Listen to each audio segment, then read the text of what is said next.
for future travelers, being visible during the day and discernible to shipboard radar at night.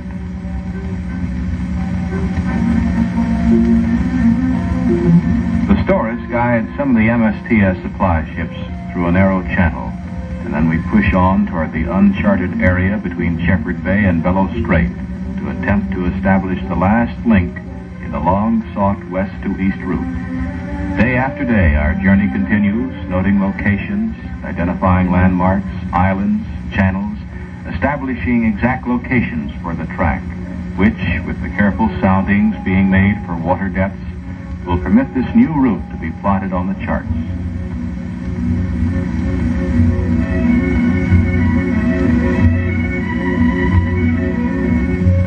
Sometimes shallow waters make us change our course, but we slowly move ahead. From Cape Perry, we have smashed our way through the ice of Amundsen Gulf, dropped our buoys, erected radar towers, sounded through Queen Maud Gulf and Simpson Strait, skirted the west coast of Boothia Peninsula, until we now approach the western entrance to Bellot Strait. For the first time, a complete route has been charted. The Canadian icebreaker HMCS Labrador, Captain Thomas C. Pullen commanding, awaits us at the western approaches to Bellot Strait, having already transited several times. The Labrador, the Storis, the Spar, and the Bramble nest at False Strait before making the passage through Bellot Strait. 3 Coast Guard cutters that have accomplished what they set out to do. The passage through Bellot Strait commences.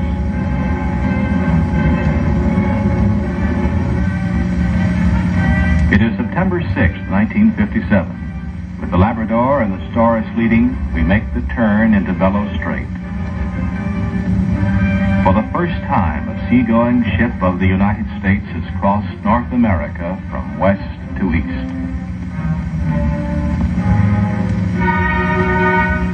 The Spar follows us through as we look astern from the Bramble, with the Storis and the Labrador leading.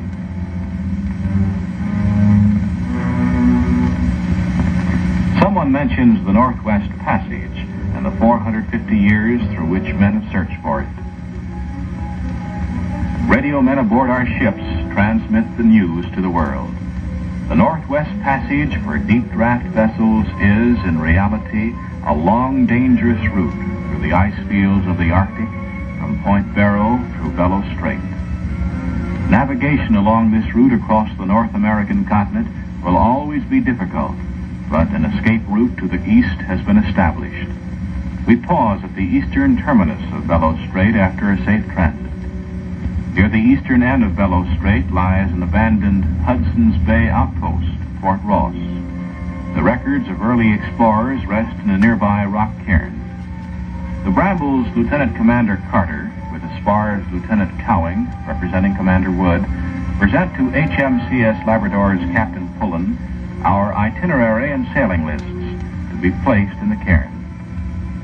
Our cutters head for Lancaster Sound, and thence into Baffin Bay, en route home.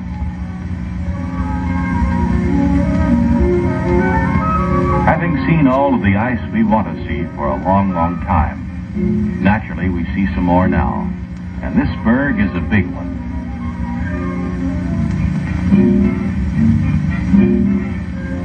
We encounter dozens of them, of all sizes and shapes.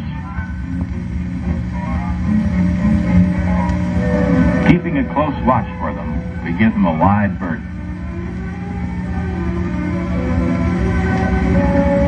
A month ago, we were beset in the ice without movement. Today, there is plenty of roll in the ship. Bellot Strait through Lancaster Sound and Baffin Bay en route to Boston.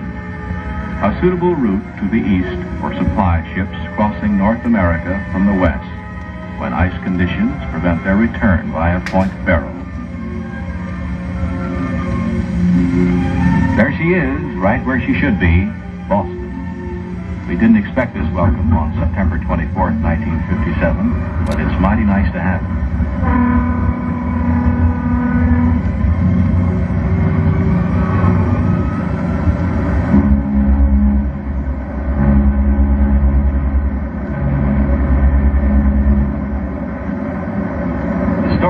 leads us in. The spar has continued on to her home port, Bristol, Rhode Island.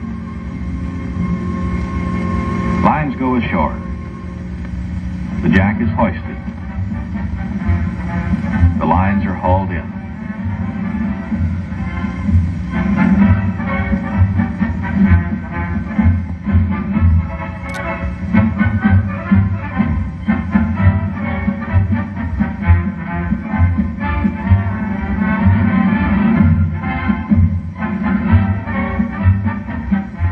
We are welcomed by Rear Admiral Edwin J. Rowland, Commander, 1st Coast Guard District, as we stand at ease on historic Constitution Wharf in Boston Harbor. Present also is Vice Admiral John M. Will, U.S.N., Commander of the Military Sea Transportation Service.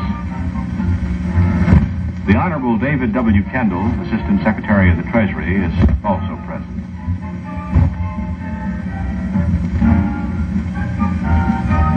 The Commandant of the Coast Guard, Vice Admiral Alfred C. Richmond, has come up from headquarters in Washington, D.C.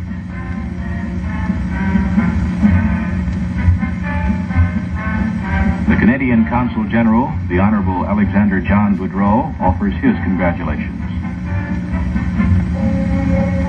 At Bristol, Rhode Island, the cutter Spar is returning to her home port. The families and friends of her crew watch ashore as she ties up. One little old lady and her son eagerly await a crew member, for this is more than a ship's arrival. This is a homecoming for the men of this ship.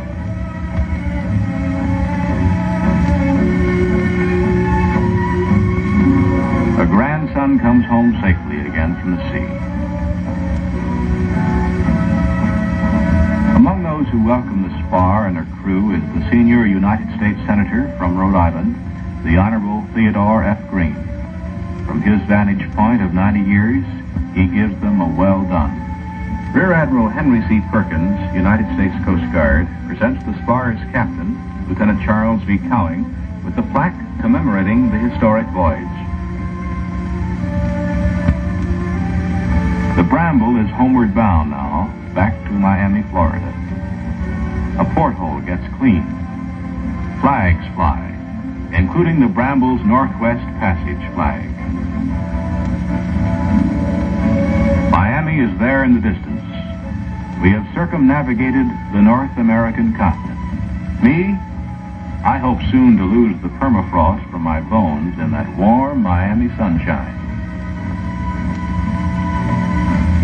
The first 3 deep-water ships to circumnavigate the North American continent in one season, from west to east. Bristol to Bristol, the Spar. Miami to Miami, the Bramble. Seattle to Seattle, the Storis. Once again, the Coast Guard, in cooperation with the Navy, its Hydrographic Office and Military Sea Transportation Service, and with the Government of Canada, has participated in the making of history.